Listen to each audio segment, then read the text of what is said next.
This is Channel 4's More at Midday. Welcome to More at Midday. I'm Casey Haggerty. Thanks so much for joining us today. We have a great show lined up. Our friend Darcy Young is joining us all day, and she's going to be sharing ideas for 3 basic parties. We're talking a soup party, a fun fondue party, and a delicious dessert party as well. That's right. And we've got you covered from decorations to incredible recipes that are easy and so good. You got to stick around for all of that. So we're going to get right to it, to our soup party today. We're talking a delicious chicken noodle soup, a smoky potato soup, and an easy 6-can chicken tortilla soup. And Darcy's joining me now, along with Dr. Roth, who you can't see now, but we're going to meet him. My buddy Dr. Roth can step on over here. He's joining us today. We're partying today. Our 3 parties. That's right. 3 parties, 3 different kinds of parties. I want people to know they have a choice. Right. They don't have to do the traditional. You don't have to dress up even like we did today. You can go very casual too, Casey. You can. That's right. I mean, I've got the festive look going today. You've got the festive look going too, just like us. Yeah. And Dr. Roth is all been. We're ready to step out. We are ready to step out into the kitchen, and we're going to show you how to do. We're going to soup it up in the kitchen today. So we'll start with the soup party. Yes. So we'll see you in a second. Okay. You're going to show us the chicken soup, but we're talking smoky potato soup. Now, a friend of mine gave me this recipe. This is really a good soup. What you do is you take about 7 potatoes and you chop them up. You know, you dice them up, and you're going to put them in a pot, and you're going to put them on the stove, and you're going to just cover them with enough water where they're covered, just covered. And then let them cook all the way. Well, you're going to also add, a small medium onion diced too, and so you're going to let them cook until they're just soft. So they've already been cooking. I can already smell that onion. Yeah, they're already cooking, and so we're going to add some of. They're not quite done. I'm going to tilt so they can see it. Yes. And trying to do this without spilling it. Looky there. See there? Good. Don't eat it yet because it's still a little crunchy. This is like a. Make sure it gets cooked all the way through. That's exactly right. How many does this feed? This is a lot. This probably feeds about 10 people, according to how much they eat, but about 8 to 10 people. And you can do cups of soup too. See, that's what people don't understand. You can add things to it. You can take a cup of soup, have a little sandwich to the side, whatever you want to do, little finger foods, that type of thing. Definitely. So what else here we go. Now, what we're going to add now is cream of celery soup. And it all goes into the pot, right? It all goes, 2 cans of cream of celery soup. All right. And I love recipes like this where you kind of just dump stuff in. I do too. It pretty That's easy. The best, and we want it to be easy, because if you're throwing a party, you're tired, and you're probably a little stressed out already anyway. That is right. Okay. You're going to take a half a stick of butter and just throw it in there, you know, most people's favorite thing, butter.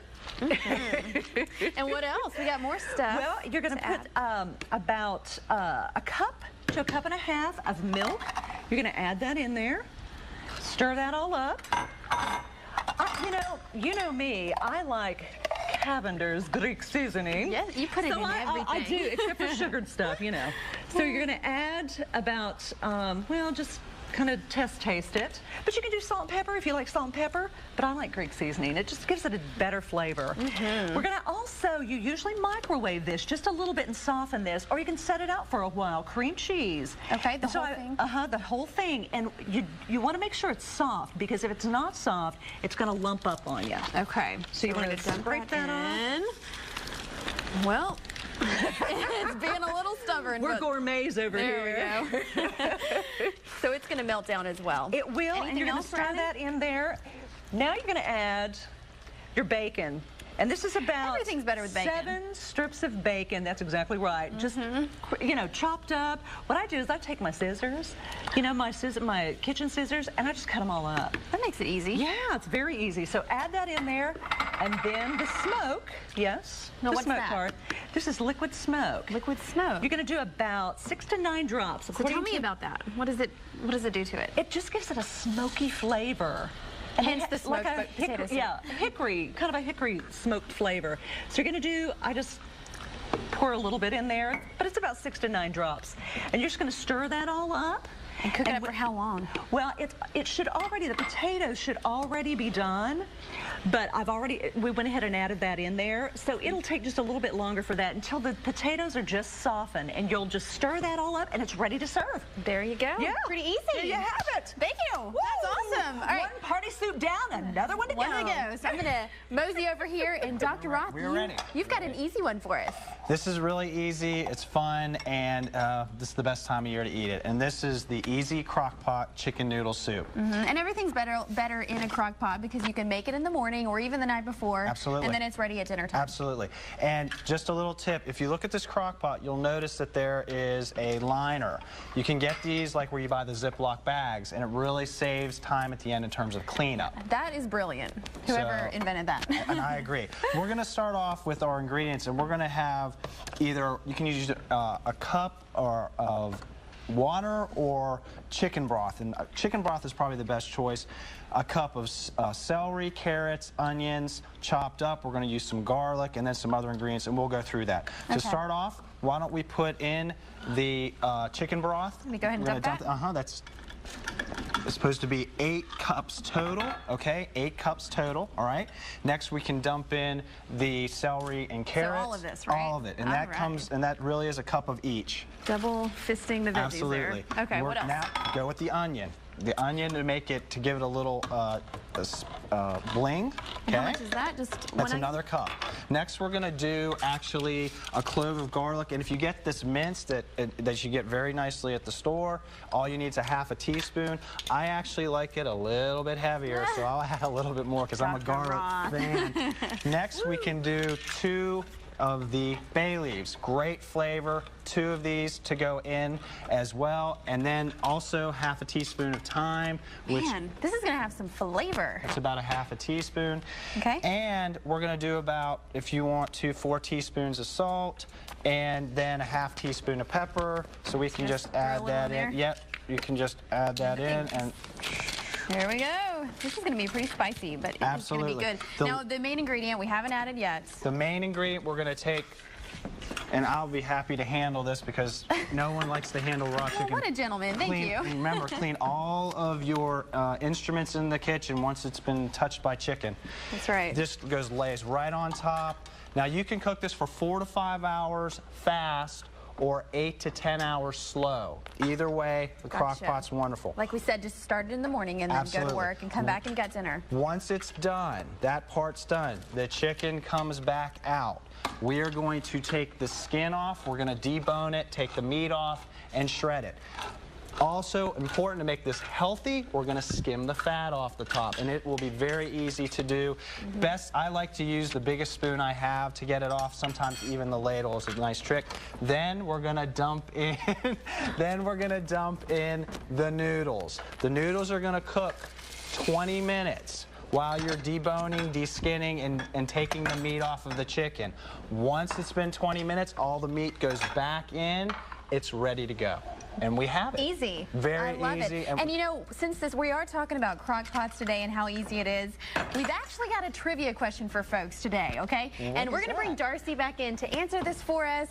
So here it is. When the crock pot came on the scene back in 1970, what was its original use? Does anybody out there know? I know. I bet Darcy knows. Okay, you're going to have to stick around for the answer, though, because Darcy's going to reveal it later. She's going to leave us in suspense. That's right. But you are going to come through, right? Yes. She will. All right. Thank you, guys. Great recipes. All right, still to come, our soup party continues. Coming up, we're making that easy 6-can chicken tortilla soup that's almost too good to be true. Stay with us. Welcome back. Well, our soup party continues. Earlier, we made that crock pot chicken noodle soup and an amazing smoked potato soup. And now we're on to our 3rd soup. It's a 6-can chicken tortilla soup. And Darcy Young is back with us, as well as Dr. Roth. Thanks for sticking around. Party time again. It is. Okay, this one is the 6-can chicken tortilla soup, which is easy. It can be 5 or 6 cans. You know, you can add stuff that you like to it.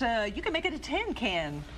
If you're getting crazy. If you like. Exactly. So all right, so we're going to all tag team this. What do we do first? 15-ounce can of corn. Oh, and you don't drain. Undrained. Can of chicken broth. Undrained, of course. Undrained, of course. I will take that from you. There Thank you. Go. you. Then chicken, and this is just a can of chicken that you buy at the store. You can cook your own, but this makes it easy, and it's undrained, of course. We're all about easy, too. That's exactly right. Black beans, can of black beans, undrained. So is this all it is? You just dump everything in? You dump everything in.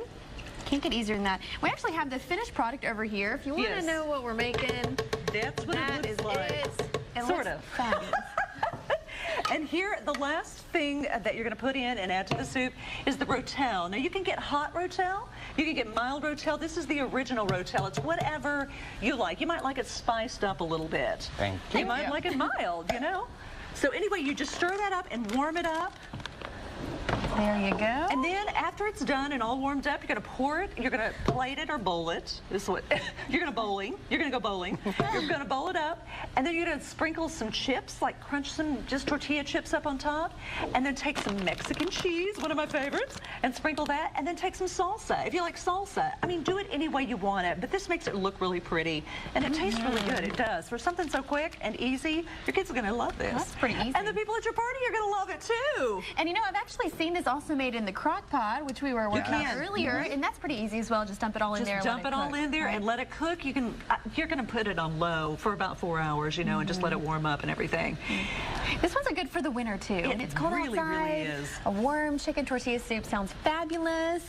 All right, and you're adding more of that Greek seasoning. We're going to season it a little bit too. You know, you don't want it just to be flat tasting, so we're going to put some Greek seasoning or salt and pepper, whatever you prefer. You know, the healthiest part of this soup is probably the black beans. The black beans has an indigestible fraction part of it, which the bacteria, the normal bacteria in our colon, produce these compounds that actually act as anti-inflammatory and help fight against cancer. That's great. So the black beans, and then there's some other health benefits. Of course, the corn and the tomatoes are in there. Tomatoes. Absolutely. Yeah. The only thing I'll say about corn and carrots, but corn in particular, if you're carb conscious, corn and carrots are bad after 6 in the evening if you're one of these carb conscious people, but great vegetables. They are great vegetables. My mom always says they feed corn to pigs and horses, so you got to watch out. But it is fatten them good up, for you. right? To fatten them up, exactly. That's exactly right. So you got to watch it. But I didn't think about small that. portions are good. Yes. Definitely. All right, so let's take a look at this finished product. Looks fabulous. Man, I want to dig in. We're going to do a taste test later, right? Okay, yeah, if you want to. I do want to. I want to dig Hey, I have a tip for having a really good party, too. One of the things that I do to help people get to know each other is I seat them and we eat, and we all go around and share, like if it's 12 or under, go around and share how we met each other. And it just kind of, you know, unites people and everything, and it's a great icebreaker. That's a really great idea. I did that at my last one. It was fabulous, and everybody was like, they came out friends. I mean, you gain new friends by doing that. Breaks the got ice. all the tips for the party. Exactly. So hang on, we're coming back with more. Good icebreaker tip. Hey, one thing we want to tell people, we asked them earlier in the last segment about the crock pot trivia question. Absolutely. And so let's talk about that again. You've got the answer for us. The question is, when the crock pot came on the scene back in 1970, what was its original use? I guess you guys have had some time to think about it. So, Darcy, tell us. It was beans. They cooked beans in it. And what they did was they realized that they needed to utilize this crockery, so they started trying other things in it. And then, I mean, it became like this huge ordeal because people worked, women were starting to work then, and they were leaving the house, and what they could do is they could start their crock pot and go and work and come home, and dinner was ready, voila. So they utilized this beanery. It was what they called it, a beanery. That's so and now, interesting. Thus, it was this little crockery, and thus came the name crock pot. How interesting. Yeah. And only back in 1970, which really isn't that long ago. No, I mean, women started working before then, but they really started working more heavily during the 70s. Yeah. Exactly. They've blown up ever since. We love them. And we're still working. We are. Thank you so much. Great to have y'all. Stick around. We've got the food covered, but of course, no party is complete without fabulous decorations. Coming up next, we've got some festive ideas that are affordable. Stick around for that. If you've ever thrown a party, you know how much time, effort, and money goes into cooking and preparing for it. But what's the point of all of that if it doesn't look good? Darcy is back with us, this time with some tips on how to go all out with your decorations without breaking your budget. Darcy, thanks for sticking around. You bet. Hey, one of the things that I do at some of the parties, just this last year, I gave a party for a friend of mine. She turned 50. We won't say names. Anyway, what I did was I took material. Actually, I had red material. And I took like 2 feet to 3 feet pieces of material. What you do is you just separate it out.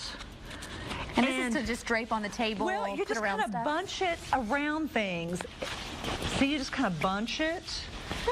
And you can just bunch it around. And what's neat, a lot of people have fabric like this just laying around the house, so you don't even have to go buy it. And they have it, you know, they've never used it, and it's just stacked up. I mean, I actually did buy this for parties and stuff. I mean, you can use all kinds. Isn't this pretty? I mean, this really glams it up, doesn't it? Especially all of those together, you can mix and match. Yeah, and if you do have to go out and buy it, it's going to cost you like $10 to do 2 to 3 feet of something like this. Right. You want the silky kind is always the prettiest. Add in some red and some cream and some black, and you can mix all of these colors and stuff too. And one of the other things that I do to make the table look pretty, now everybody has napkins, right? We all have a bunch of those, cloth napkins. Red is my favorite color, of course. You probably knew that. We can tell by your nails. You got to show those festive nails. Here, these are my party nails. You see those? Those are fabulous. I'll do yours later, okay? okay? Loving it. So you just drape it into a cup? Yeah, you just kind of drape it into one of your fancy glasses or just one of your drinking glasses like this and just put it. See there? I've never thought of that before. Pretty. I mean, and you can lay it on a plate. You can put a little napkin holder on it or not, and just lay it and drape it on a plate. And a good way to use things just are laying around. That's exactly right. You don't have to go out and spend a lot of money. One of the other things, these are just centerpieces that I have like in my table or on my counter. You just need something simple. I love this one. This is, I mean, just flowers in a vase. Very simple, but they're fake, right? They are fake, but we'll just pretend they're nobody knows. And you can even put it in the middle of something like this, you know, like a red little drapery, and it just adds some color and some flair. And if you had to go out and buy something like this, you're going to spend $10 or $12 on it at TJ Maxx, you know, someplace like that. Definitely. And it's nice to add some height to your tables too when you're decorating. I love that candle does it all out. Oh my gosh, I love candles. I have this sitting in just the centerpiece of one of my tables at my house. This I just added because I love candles. You can light them or not. They just look elegant. And candle holders are not that expensive. I have several of them. I use some of these crystal ones too. Everybody, when they got married, didn't you get some, okay, I got married. It's a good idea for the future if I ever get married. Exactly. I got these when I got married, and so I just put some cream candles or whatever color you want, and you can just place them around, you know, your foliage. I love candles the most though because it does add a lot of height, even those. It does, and it just looks really pretty and elegant. It's just an elegant look. And one of the other things, if you have trays and things that you're serving on, doilies, I don't care what anybody says, I love them because they cover up scratches and they don't get your trays all messed up. And you can get the paper ones, so if you want, you can just throw them out if they get dirty. After you're done, you just trash them and they're gone. But they come in all sizes, all shapes, and all colors. So whatever color you're going with, but just go simple. You don't have to go crazy. And that adds just a nice touch under the plate there. That's exactly right. See there? So many good ideas. Darcy, always good to have you. Thank and of course, you're going to stick around because you're going to cook for us more later, right? I think we have some more trivia coming up too. And we do. That's up next. All right. Also coming up, we know we're just now getting the party started. Next up is that fun fondue party with an out-of-this-world spinach parmesan fondue. You got to stick around for the recipe. That's up next. Welcome back. It is time for our fun fondue party, and Dr. Stephen Roth is joining me now to get us started with an incredible spinach parmesan fondue recipe. It sounds good. It is yummy. All right, and you said this was very simple too. That's kind of the theme today. It really is, and it doesn't take long to do, but it tastes fantastic. And believe it or not, even though this is a fondue cheese sort of recipe, we do have a healthy component of it. We always have a healthy component to it. You always do. You're going to tell us more about that, but let's take a look at the finished product here. You've already made one just to show us what it looks like. And it smells wonderful. Goodness, Looks I great. wish they could smell it. It really smells good. It smells very cheesy. And let's talk about the ingredients a little bit.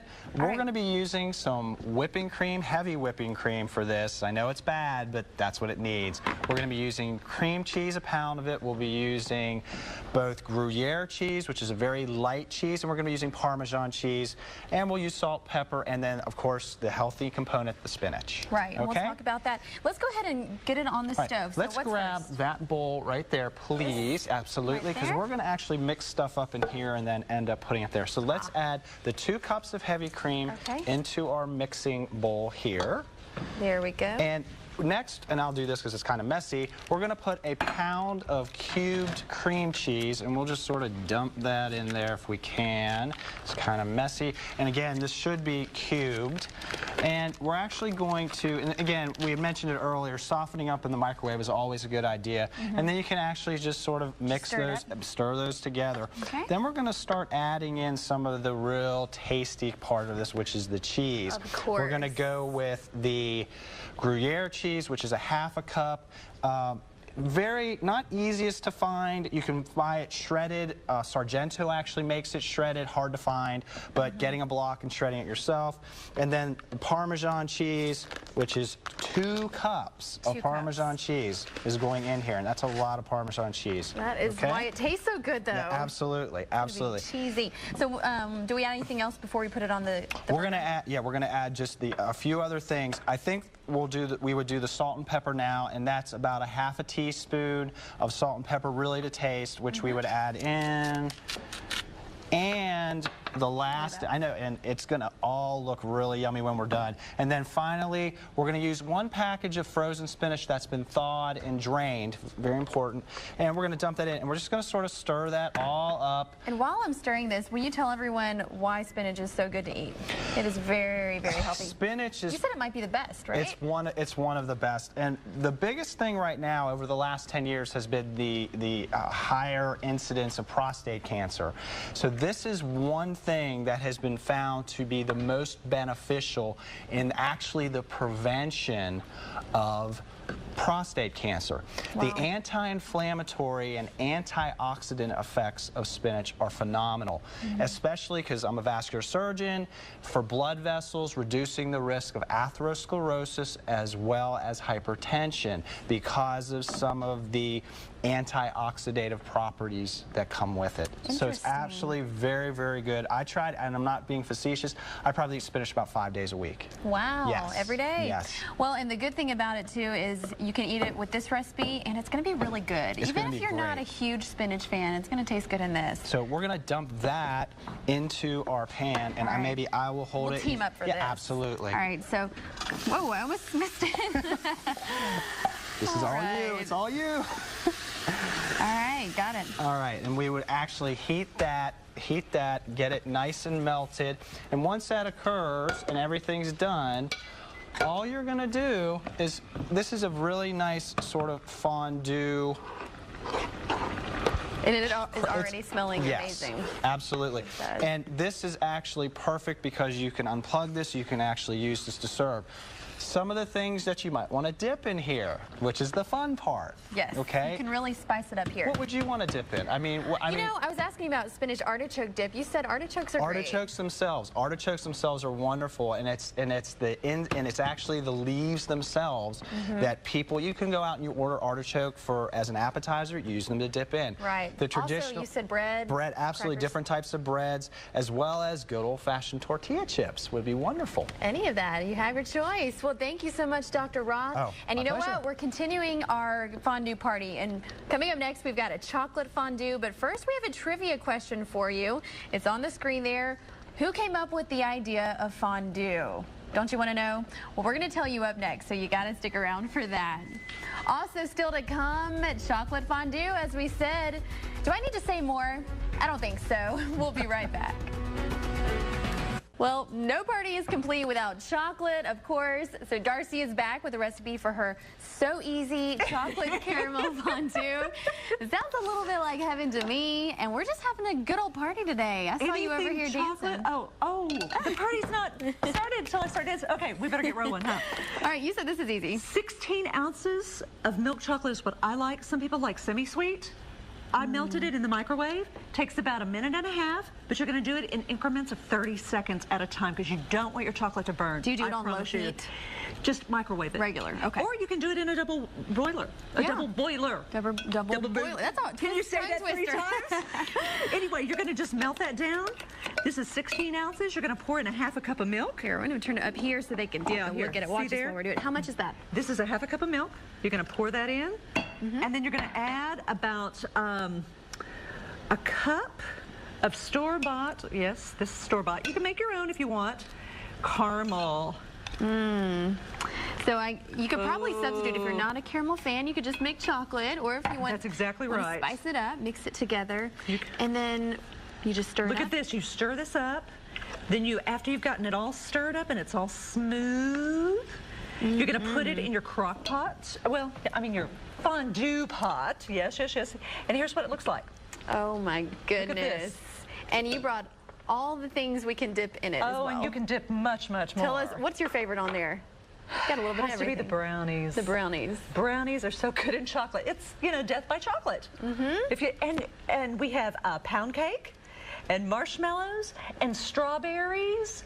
Pineapples are good too. Yes. Fruit is delicious in chocolate. Apples, bananas, anything like that. It is fabulous in there, but yeah, I have to admit that it's brownies for me. Guilty, me too. Love it. Anyway, that's quick and easy, and you just keep a little tea light going on, and it just keeps it warm. You keep it burning the whole party. Yes. I love that idea. Yeah. Now, since the fondue has been the theme for the last segment and this segment, great fondue party, we also had a trivia question in the last segment that we asked everybody, so they've had a little time to think about it. So here it is. Who came up with the idea of fondue? Okay, do you know?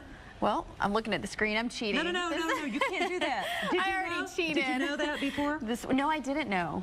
But I have been to Switzerland, and they do have fabulous chocolate. The Swiss came up with it, and what they did was they melted cheese in a pot, and they dipped, it was communal. Cheese fondue. Yeah, and they just dipped whatever they liked in this cheese pot and everything, and then it went national, and here we are.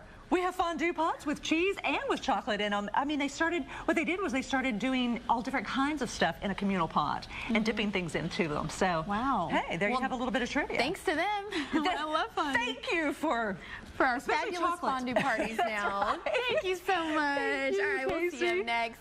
Still to come, more decorating tips from the one and only Darcy Young to make your party one to remember. That's up next. Welcome back. Darcy Young and Dr. Roth have been cooking for us all day on the show, but they're not done yet. They're here now to make some easy breezy cheesecake pops as well as a basic crepe. All right, guys, let's start with the crepe. You're going to take care of that, right? Yeah, we're going to do some crepes. We'll get back to you in a second. Okay, I'll be over here. You're just in case. Get to work. Okay. If we need you, I'll call. Don't go away. I won't.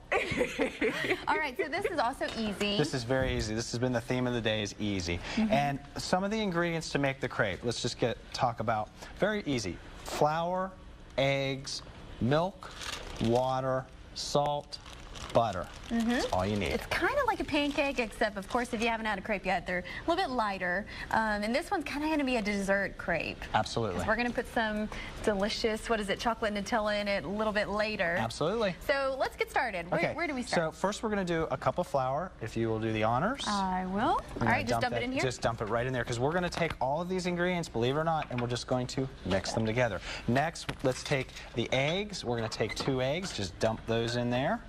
Okay, and you actually would use both a half cup of water and a half cup of milk, so we can just dump that into here. Right. Okay, and then always for a little bit of flavor, we would add some salt, 1/4 teaspoon or to taste. And then if everyone can just imagine that this is melted butter, this is 2 tablespoons of melted butter. This goes in very easily. So Darcy's over there laughing. And actually, I'm going to let you. My imagination's not working. Come on, make it work. So we're whisking away, whisking away, whisking away, and voila, we have this beautiful batter that we use for crepes. And then what we're going to do is we're going to take about a 1/4 cup of this. I think let's put this pan onto the little higher heat. So this has been heating up over here. All you need is a skillet, though. All you need is a skillet, and with just a little preheating done, we're going to use this ladle. The ladle's a great idea to get about a 1/4 cup. And do you want the honors? We'll tag team it again. I'm a little nervous, but you just tell me what to do. Just a ladle. Do I do a whole thing? And non-stick spray, if you would like. And now how much do I put in here? That's a 1/4 cup. Just lay it all in there. And we're going to let that, we're going to roll that around and put that back in there. There we go. And we're going to let that cook a little bit. Does it cook pretty fast? It cooks pretty fast. It's very thin. And when the pan is preheated, it will cook. And the best thing to do, obviously, is watch for the bottom to brown and then flip it. But just like with maybe pancakes, which is a little thicker, you're looking for the bubbles to form. Okay. So once the bubbles form, and again, you sort of roll this around to continue the heating process, and then flipping it when it's brown, letting it cook again. And then let's talk a little bit about the toppings, because the toppings are the best part. What's your favorite? Well, again, I know we talked about spinach earlier as an antioxidant. I am all about the whipped cream and blueberries. Blueberries are a phenomenal antioxidant. Actually, one of the best, like spinach.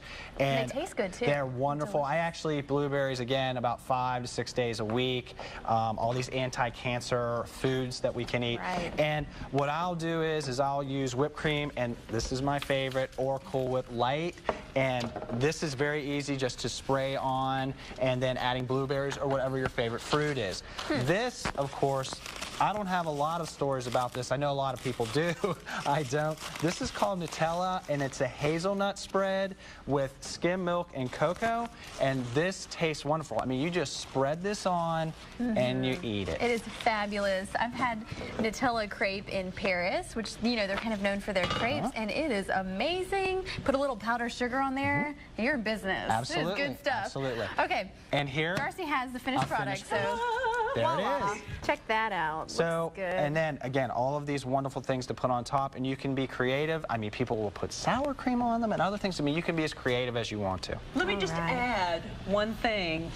Now, when you make these ahead of time, you want to separate them with either wax paper or something where they don't stick together, because they will stick together. And you may not want to just be working over the stove or, you know, making these in the middle of your party. Right. You know what I'm saying? So you'll want to make them ahead of time. So you just separate them out. Yeah, wonderful. All right, I'm going to let you take care of that. Thank you you for showing us how to make you're that. welcome. And Darcy's over here, and you're going to show us how to make easy breezy cheesecake pops. These sound fabulous. These are fabulous. Now, you need to make sure that this is a little bit, not frozen, but still cold. You know what I'm saying? And you're going to take, this is cheesecake. Now, you can make your own cheesecake, or you can buy your cheesecake. I bought this at the store. It's just a little cheesecake, and this makes probably about 10 to 12, according to how big you make them. And you're going to take one of these little ballers right here. Now, do we need this for this recipe, the chocolate here? We I'm going to do. mute if not, so everyone can see what we're doing. Well, we do, because we're going to be dipping. Okay. See, therein lies the real fun. I don't know, cheesecake and chocolate, can it get any better? All right. You think? Yeah. Anyway, so this is chocolate chips. I like Ghirardelli. If you're going to buy chocolate chips, you got to buy the best. And then you put just a little bit of wax in there and melt it down. Okay, so you're going to let that get all softened up and everything and ready for dipping. And then you're just going to go in to the cheesecake like this, and you're going to make a little ball out of it. And you can, or you can use an ice cream scoop too. Look at this. There you go. You can just, it's a little bit soft. We're running out of time. So after you've done that and balled it up right here, and you're going to put it on a stick. See, one of these little pop sticks. Okay, you can get those at craft stores. Exactly. And then you're going to ball it on there like this, and you're going to make sure these are frozen. They need to sit in the freezer for at least 2 hours. You're just going to dip it in. Oh, wow. Just That like looks that. amazing. That is evil. And you're going to let it, now you can roll it. What I've done here is just roll it around to different things like pecans and little dots and just little sprinkles and things like that. And then you can put them in these little cute little wrapper things. Cute party gift. Yeah, exactly. And speaking of chocolate, we have a trivia question that we're going to answer in the next segment, but we're going to ask it now. So here's the question. How far back does the use of chocolate date back to? So we're going to let you think on that. Do you know? I don't know. I'm stumped. So we'll have to find out next segment. Also coming up on the show, a treat for everybody out there with a sweet tooth. If this wasn't enough for you, we're making a chocolate cobbler, yum, and an amazing toffee candy you don't want to miss. That's up next. Hey guys, it's time for dessert. Darcy is back with us as well as Dr. Roth, and they've got recipes for toffee candy and chocolate cobbler yum. It sounds delicious all around. Good stuff. So, Dr. Roth, we're going to start with you. We're making the chocolate cobbler yum, which the finished product is here. We've got to show it off so you know what we're making. And this is just evil. This looks so good. It's one of the more tastier cobblers. I will tell you that. It's yummy. It really is. And you know, while we're on the theme of chocolate, that's kind of what we're doing today here at the end. We had a trivia question we asked in the last segment, so we're going to answer that. So here's the question, if you've thought about it a little bit. How far back does the use of chocolate date back to? Darcy, you've got more about the answer, right? Okay, yes. Do you know what it is? Well, what would you it's on the screen, so. What would you have guessed? Well, you know, I did not know that it was BC. That is something I didn't know. It's been around a long time. 1100 BC is how far it dates back to. And what it was is they made drink out of it. And it was bitter. And they used water and this bitter chocolate and made it. And they loved it so much. It came from the Aztecs that they kind of dedicated it to their goddess of fertility. Wow. Isn't that cool? Interesting. Yeah. So we're glad it's around for sure. Yes, and we are. We're going to use it in your cobbler. So absolutely. Let's get started. Absolutely. What do we do first? First thing we're going to do is we're going to take this 9x13 glass baking dish, and we're not even going to have to grease it up because we're going to take 2 sticks of light butter, put it in here. Actually, put this into a preheated oven to 350 because we want to melt the butter. Okay? While the butter is melting, we're going to mix together some of the key ingredients here, which we can do right now. First of all, we're going to take 1 1/4 cups of sugar, which is actually right here. All right, let me dump that in. And we're going to add that to 1 1/2 cups of self-rising flour. And that was already in there. That was already in there. We're also going to mix together in some vanilla. We're going to need about a teaspoon of that. And I'll tell you what, I'm just so used to doing this that I'm going to add about a teaspoon of that. And then also, if you will dump this in, please, that is our milk. All right, and this is 3/4 of a cup. That's 3/4 of a cup of milk. And we're going to, if you want to use one of these spoons, start stirring that together. Now, and again, we're going to have to use some imagination here because it is television.